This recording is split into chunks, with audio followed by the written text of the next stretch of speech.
بسم الله الرحمن الرحيم. أعوذ بالله من الشيطان الرجيم. بسم الله الرحمن الرحيم. رب اشرح لي صدري ويسر لي أمري واحلل عقدة من لساني يفقه قولي. ربنا زدنا علما ربنا زدنا علما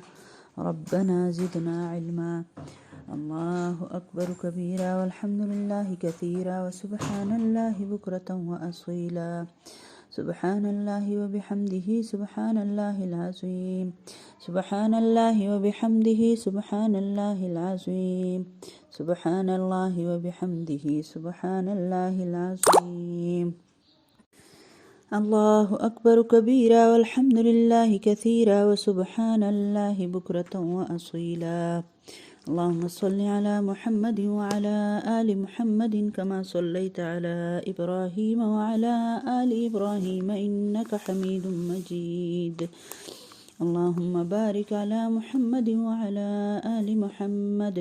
كما باركت على إبراهيم وعلى آل إبراهيم إنك حميد مجيد.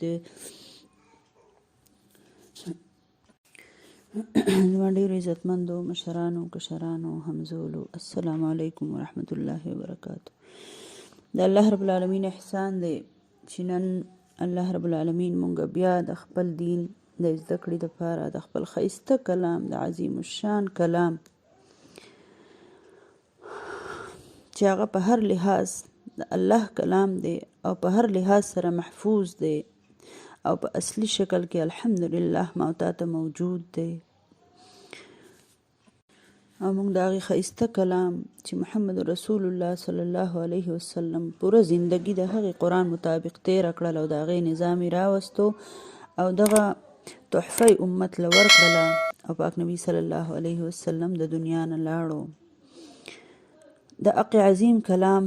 نن ما او تا چې د عرش نه نازل شوی کلام دی موږ نن د هغې قرآن شروع کو. د اوله سر نه انشاءالله د رب نه امید ساتو چې انشاءالله الله د ټول له روغ صحتونه او اوږد عمر د نیکۍ سره د خوشحالو سره او د صحت سره ټولو ته نصیب کړي. روحاني او بدني صحت ته الله پاک راکړي. زما خویندو نن د هغه عظیم کلام تفسیر دوره تفسیر مونږ شروع کوو. د هغې په ترجمه د هغې په عربۍ د هغې په تفسیر کې الله رب العالمین دې رانه غلطي نه کوي. مونږ کمزوري یو مونږ عاجزه یو. الله دې زمونږ نه هېڅ کوتاهي هېڅ کمزوري هېڅ غلطي ونه کړي کي او چې څه رانه وشي الله معاف کوونکی دی. الله دې مونږ ټول معاف کړي. زما خویندو قرآن هغه عظیم د قرآن د دې ویلو د دې قرآن عظیم الشان د ویلو مقصد زما دا دی. ظاهره خبره ده چې ډېر شی مدرسې دي د هغې عالمان دي. الله دې بله د قرآن د تعلیم ورکولو او په خپله د عمل کولو او بل ته د ښوولو سره سره روغ صحتونه دي الله پاک نصیب کړي. غټ غټ مدارس دي علما دي خو زمونږ دا کمزورې شان کوشش چې دی دا وړوکی شان کوشش چې دی دا د دې دپاره دی چې زمونږ هغه خویندې چې مونږ زنانه الحمدلله په کورونو کې د خاوندانو د بچو د شریکو د کورنۍ د دې ټول خانداني عزت او د محکم کولو دپاره نو د دې د محکم کولو دپاره چې مونږ خاندانونه او د دې عزت او د هغې خیال ساتو. ظاهره خبر ده زمونږ سره دومره وخت مونږ ته نه میلاویږي چې مونږ پوره 8 کاله او 10 کاله علم حاصل کو د کورونو نه وځو. نو الحمدلله الله چې کومه ډیوټي راکړې ده د خپلو کورونو د خپلو خاندانونو د خپلو بچو سره سره الله پاک د عظیمه میاشت رمضان چې راولي نو الله موږ له دومره وخت راکړي چې موږ په آرام سره قرآن ویلی شو. نو زموږ مقصد هم دا دی او دقه د جبرائیل علیه السلام د الله د طرف نه به هم دقه پیغام راوړو. نبی صلی الله علیه وسلم له به په هر رمضان کې پوره قرآن چې و هغه به یې اورو او په آخري کال چې نبی صلی الله علیه وسلم د دنیا نه تلو نو 2 ځله یې ټول قرآن واورو. نو زما عزتمندو مونږ هغه سنت تازه کوو. مونږ په هغې په دې مقصد دپاره مونږ غواړو چې مونږ په قرآن باندې پوه شو، د الله پیغام د الله بندګانو ته هم ورسو او په خپله هم په دې باندې د عمل کولو حق ادا کو. الله دې رانه ادا کړي. زما خویندو خبره دا ده چې د حضرت عایشه رضی الله عنها د فرمان مطابق چې رسول الله صلی الله علیه وسلم ګرځېدونکی قرآن و، داسې عمل کوونکی و. مونږ الحمدلله د رسول الله صلی الله علیه وسلم سیرت هم مختصرا لکه ضروري پوره سیرت ظاهره خبره 30 کاله دي چېرته بنده پوره ویلی شي، خو هغه الحمدلله مونږ په 16-17 کلاسونو کې هغه ویلی دی، هغه محفوظ دی او د هغې په یوټیوب باندې لینک موجود دی. که تاسو څوک هم اورېدل غواړئ نو اورېدی شئ. باقاعده په رمضان کې لږه موقع میلاویږي، ځکه دله دا دعوت در کومه. بل زما عزتمندو زه به هغه لینک په دې ګروپ کې شیر هم کوم، انشاءالله تاسو به هغه اورئ او هغې د دې قرآن سره سره تاسو سیرت هم چې چاته موقعین یو کلاس دی اورئ انشاءالله. نو تاسو به داسې یئ لکه بس بنده وایي که زه په دې مکه او مدینه کې ګرځم لګیا یم. یو قرآن چې یو سمندر دی، نو د دې قرآن سره د سیرت څه دی؟ قرآن زده کول دي. لکه ځکه چې نبي صلی الله علیه وسلم طریقه څه وه، خو قرآن څه دی؟ د رسول الله صلی الله علیه وسلم طریقه. الله رب العالمین چې څه حکم را کړی په هغې عمل کړی، پاک نبی صلی الله علیه وسلم د څه نه یې منع کړي، د هغې نه نبي صلی الله علیه وسلم منع شوی دی. قرآن کریم د ښایسته ویل یعنی عربي د هغې ټیک ادا کول، د هغې ترجمه صحیح ویل او د هغې تفسیر په صحیح معنو کې زده کول او په خپل عمل کې راوستل، دا د یو مسلمان فرض دی. رسول الله صلی الله علیه وسلم چې د دنیا نه رخصت شو نو دا عظیم مقصد چې دی دا یې ما او تا ته پرېښودو چې د مسلمان امت ذمه داري دا ده چې په خپله به په دې عمل کوي او دا به د الله بندګانو ته وررسوي. نو د الله تعالی پیغام دی دا قرآن، نو دا پیغام به د الله بندګانو ته رسول دي. نو د دې دپاره چې د چا څه قسم هم کوشش کولی شي هغه به کوي. لکه افسوس خبره دا ده چې مونږ خلک خو زمونږ مسلمانان نن سبا مسلمانان داسې جوړ شوي دي که نه چې د قرآن او د سنت و حدیث سره صرف د احترام او د تقدس رشته پاتې شوي ده، نور عمل رشته یې ورسره نشته.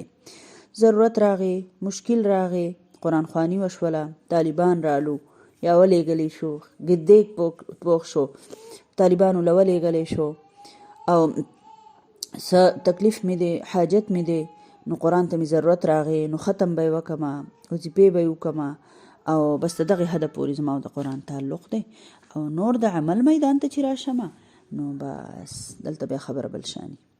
عمل مې بالکل نه، خو صرف د خپل ضرورت تحت او د دنیا د سیټ کولو تحت زما د قرآن ته، بزرګۍ ته، عبادت ته،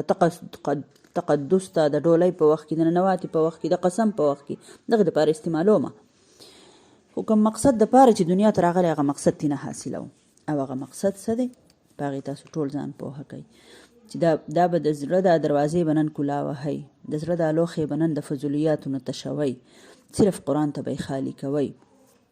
چې قرآن راغلی د دې دپاره دی چې د دې په یو عربی به هم ځان پوهه کوئ ځان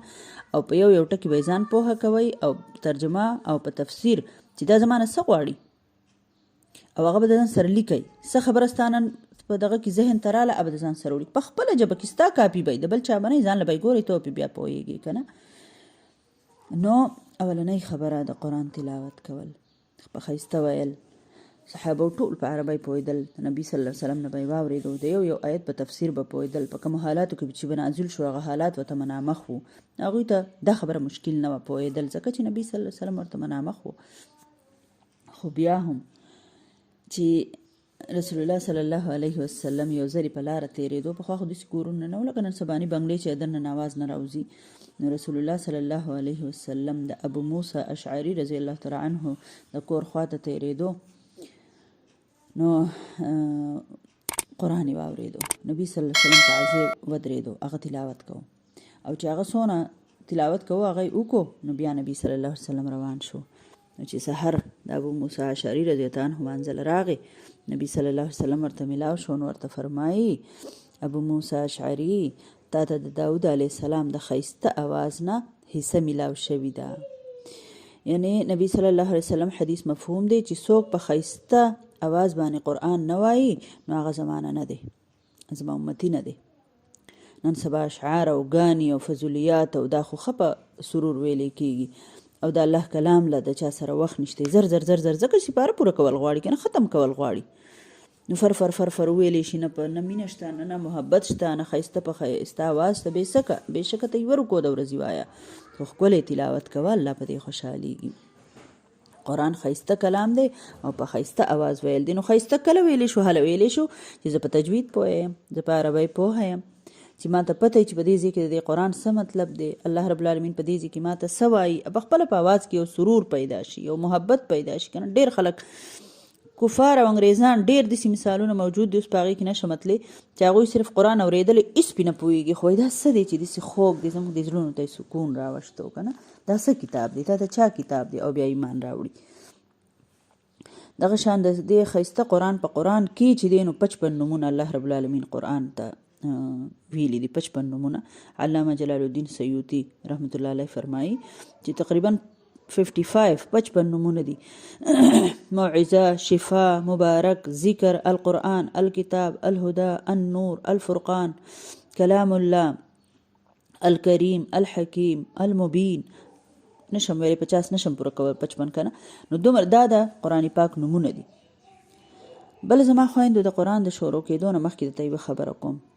چې اکثر خلک دا خبره کوي که نه چې قرآن کې خلک هسې لګیا جو لکه داسې یو ربط پکې نه دی خو ایسته کې کټ شي جو بیا بله خبره شروع کړي بله خبره شي جو بیا هغه خبره شروع شي چې داسې چل دی نو دا ځکه چې دا د بنده پوه نه چې قرآن په څه حالاتو کې نازل شوی دی خبره دا ده چې دا په ذهن کې واچوئ اوس دا خبره د نوټ کولو ده دا ولیکئ د ځان سره چې قرآن خطبه ده دا د الله رب العالمین د خطبو مجموعه ده دا د خطبو په شکل کې نازل شوی دی او خطبه چې ده نو د خطبې طریقه دا چې کله خبره کوونکې او مخاطب کله مخاطب لکه خبره کوونکې داسې شي چې وایي چې تا ته وایم چې داسې چل دی او کله وایي چې هغوی ته وایم مطلب هغه خلک نو کله بالکل مخاطب شي لکه څنګه قرآن کې وایي که نه لعلهم یتفکرون د پاره دی چې دوی فکر وکړي کله کله وایي لعلکم تعقلون د پاره دی چې تاسو عقل واخلئ که نه لکه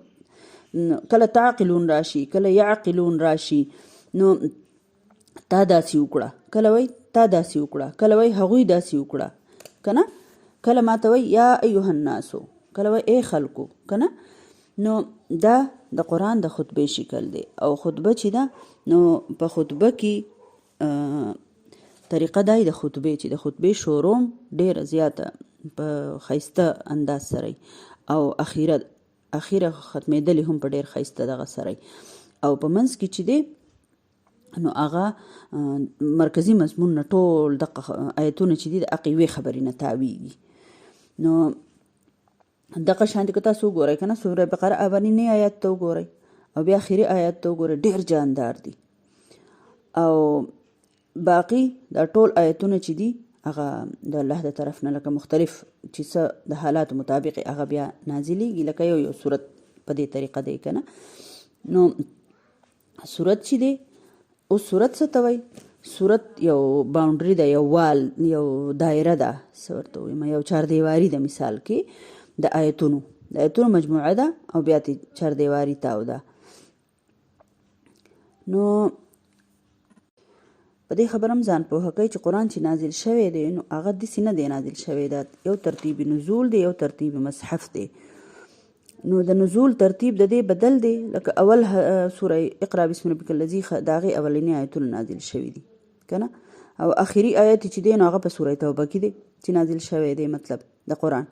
حالانکه اول خو سوره فاتحه دی په قرآن کې چې مونږ یې نو که نه او آخري قل اعوذ برب الناس دی نو دغه ترتیب دا بیا نبی صلی الله علیه وسلم ته الله د طرف نه ښوولی شوی مونږ ته یې په ترتیب کړی دی خو نازل شوی داسې نه دی دا څنګه چې نن زما ستا سره په کتابي شکل کې موجود دی که نه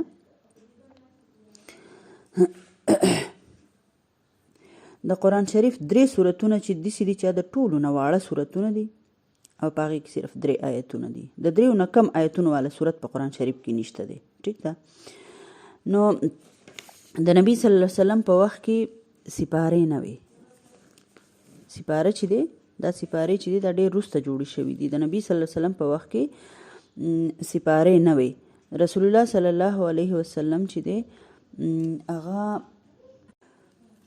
د دې قرآن چې دا کم ترتیب ایښی دی که نه، نو په هغه وخت کې نبي صلی الله علیه وسلم په وخت کې منزل و یا حزب ورته وایي که نه، تاسو وینئ په دې قرآن کې که نه، و منزله دی قرآن.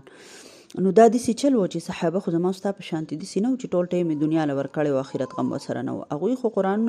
هر صحابي به قرآن یاد و، نو قرآن به هغې یادوه او د یاد سره سره به بیا هغې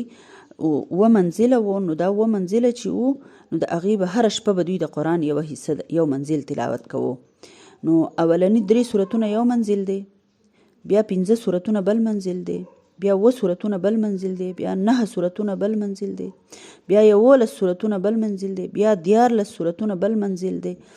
او بیا 65 سورتونه بل منزل دی. نو دا ټول و سورتونه و منزلونه شو. ټیک شو. دونه تلاوت به هغو د شپې کوو صحابو. نو